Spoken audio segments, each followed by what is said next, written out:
부정. 살아가다 보면 현실이 너무 위협적이거나 받아들이기 어려울 때가 있습니다. 부정이라는 방어 기제는 이럴 때 사용됩니다. 사랑하는 사람이 사망했을 때 사람들이 자신에게 거짓말을 하고 있으며 사랑하는 사람이 어딘가에서 분명 살아있으리라고 굳게 믿는 경우가 부정의 예시입니다. 전환은 심리적 갈등이 신체적 갈등으로 나타나는 방어 기제입니다. 의도적인 꾀변과는 다릅니다. 내면의 갈등이 견디기 어려워졌을 때 자신의 의지와는 상관없이 마비나 경련, 일시적 시력 청력 상실 등의 신체적 증상이 나타납니다. 흔히 히스테리라고도 불립니다. 투사는 자신의 감정을 남한테 떠넘기는 방어 기제입니다. 즉 자기 마음속의 감정이나 욕구를 상대방이 그렇다고 여기는 것이죠. 예를 들어 사실은 본인이 더 잘되고 싶으면서 직장에서 잘나가는 동료를 보며 쟤는 너무 욕심이 많아 라고 말하는 것. 이게 바로 투사의 대표적인 예시입니다. 남에게 감정을 떠넘기고 자신은 심리적으로 편안해지려는 것이죠. 퇴행은 불안 상황에 처했을 때 일시적으로 자아를 미성숙한 어린 시절로 후퇴시키는 방어 기제입니다. 일종의 위장 전술인데 나이를 먹을 만큼 먹어 충분한 대처 및 대화 능력을 갖추었음에도 불구하고 울어버리거나 툴툴대는 대화 방법을 택하여 당장의 위기를 벗어나려는 전략입니다. 왜곡은 현실을 자신이 원하는 방식으로 비틀어 인식하는 방어 기제입니다. 예를 들어 현실의 가난을 부정하고 명품을 어떻게든 구해서 과시하거나 SNS의 재력을 무리하게 과시하는 경우가 왜곡의 대표적인 사례입니다. 받아들이기 힘든 현실을 입맛대로 바꾸어 자존감을 지키려는 심리적 전략입니다. 공상은 현실에서 충족되지 않은 욕구나 감정을 상상으로 채우려는 방어 기제입니다. 예를 들어 경제적으로 어려운 사람이 로또에 당첨되어 빚을 갚고 세계여행을 떠나는 상상을 반복하는 것이 대표적인 사례입니다. 공상은 일시적인 위안을 줄 수 있지만 지나치면 현실과 상상의 경계가 흐려지고 문제 해결 능력이 약해질 수 있습니다.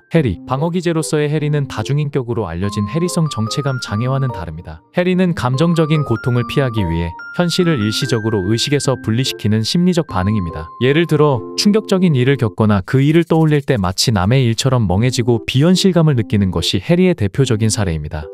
전치는 위협적인 충동이나 감정을 보다 안전한 방식으로 분출하는 방어 기제입니다. 즉 감정을 원래 향해야 할 대상에게 표현하지 못할 때 상대적으로 만만한 다른 대상에게 감정을 옮겨 푸는 것이죠. 예를 들어 남편에 대한 불만이 쌓인 아내가 남편을 닮은 어린 아들에게 괜히 화를 내거나 선생님에게 혼난 덩치 큰 아이가 옆자리 힘없는 친구에게 시비를 거는 경우가 이에 해당합니다. 이처럼 건드려도 문제가 되지 않을 만한 상대를 향한 감정의 분출, 즉 내리갈굼도 전치의 대표적인 사례입니다. 격리는 감정과 기억을 분리시켜 고통스러운 감정을 느끼지 않도록 하는 방어 기제입니다. 자신이 겪은 사고 현장을 차분하게 설명하지만 아무런 감정을 느끼지 못하는 경우가 격리에 해당합니다.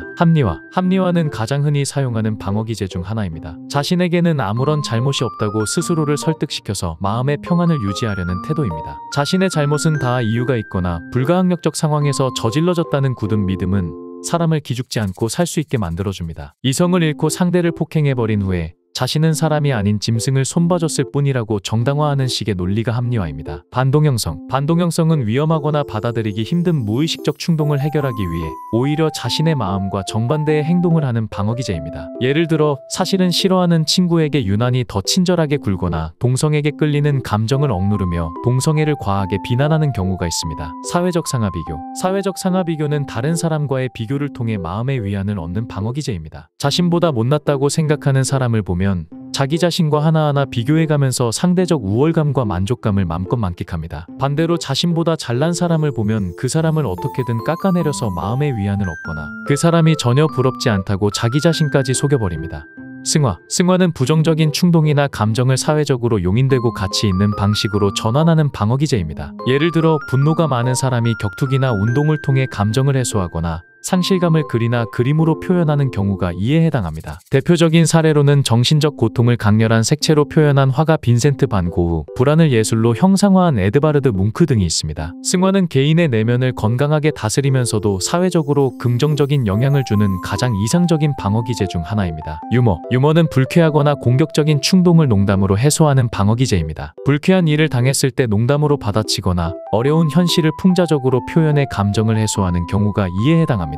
다만 상대방 면전에 불쾌한 말을 해놓고서는 농담이야 왜 이렇게 진지해? 라는 말로 스무스하게 넘어가려는 경우가 있는데 이는 유머가 아니니 주의해서 사용해야 합니다. 수용. 가장 성숙한 방어 기제 중 하나인 수용은 상황을 똑바로 직시하고 현실적으로 받아들이는 것입니다. 예를 들어 시험에 떨어진 후 과한 자책이나 남탓 대신 지금은 부족했지만 다음을 준비하자 라고 생각하는 것이 수용의 사례입니다. 자신의 작은 잘못 하나, 작은 단점 하나도 인정하지 못하고 아득바득 우겨대는 사람을 우리 주변에서 쉽게 볼 수 있습니다. 원래 인정이라는 게 굉장히 어려운 일인데 수용은 비록 자기 마음에 안 들더라도 겸허하게 현실을 인정함으로써 내적 균형을 유지하려는 성숙한 심리적 태도입니다.